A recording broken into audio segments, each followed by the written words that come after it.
Alors, pourquoi ma souffrance ne se termine-t-elle pas? J'ai parlé la fois passée en disant que dans la vie de tout homme, le problème que nous avons, c'est un problème d'étoile. C'est un problème d'étoile. Le combat de ta vie, c'est un combat d'étoiles. Et vous allez voir même très bien que le combat que nous avons sont une projection prophétique de ce que nous devons être. Si tu as une grande destinée, il y aura des grands combats.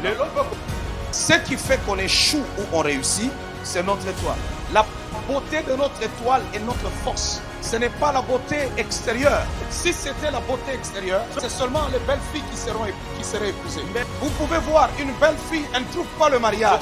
Mais vous trouvez une fille qui est tout à fait ordinaire, mais qui trouve le mariage. Il y a des choses dans la vie qui ne sont pas un problème de beauté extérieure, mais c'est une affaire d'étoile.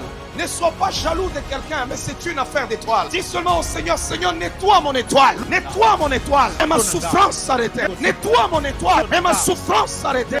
Lorsque ton étoile sera nettoyée, tu pourras atteindre le niveau que personne n'a atteint dans ta famille. Tu peux avoir des enfants. 3, 4, 5, 6, 7. Dieu t'a donné la force, même 10. Si tu les vois tous, personne n'est capable de réussir, c'est qu'il y a un problème. La Bible dit, Dieu a fait la promesse à Sarah. Il dit, tous tes fils seront des princes. Wow.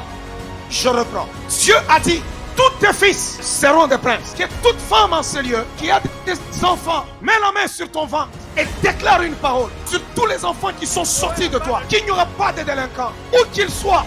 Cette prière va les localiser. Tu ne peux pas mettre au monde des enfants qui doivent échouer. La souffrance doit s'arrêter. Tout ce qui est sorti de toi doit réussir. Tout ce qui est sorti de toi doit aller plus loin.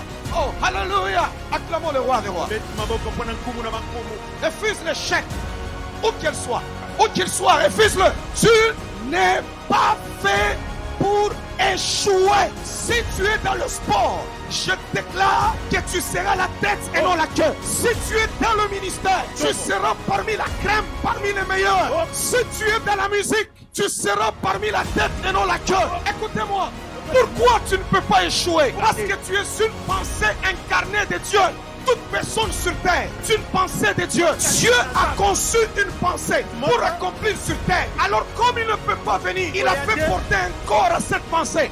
Et cette pensée-là, c'est moi, cette pensée, c'est toi. Nous n'avons pas la même mission. Je suis une pensée parce que Dieu a dit, je veux dans cette génération libérer mon peuple, chasser les ténèbres, équiper mes enfants pour que les princes voient la destinée. Qui dois-je envoyer? Alors c'est à ce moment-là que Paul Mukendi entre en scène. C'est pour cela qu'il est impossible que les sorciers me retiennent. Il est impossible que les sorciers te retiennent. Tu es une pensée incarnée. Les gens te voient marcher. Tu marches, mais tu es un mystère. Tu es un mystère en prison. Je veux te sortir de cette prison pour que tu accomplisses ta destinée.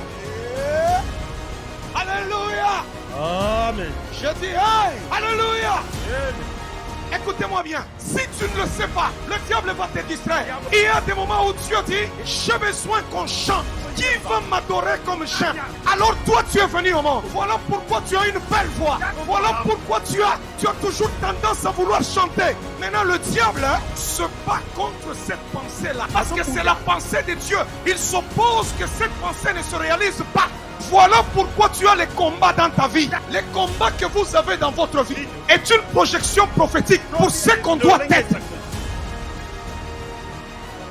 Écoutez-moi bien. Souvent, ce sont les sorciers qui sont les premiers à reconnaître notre étoile.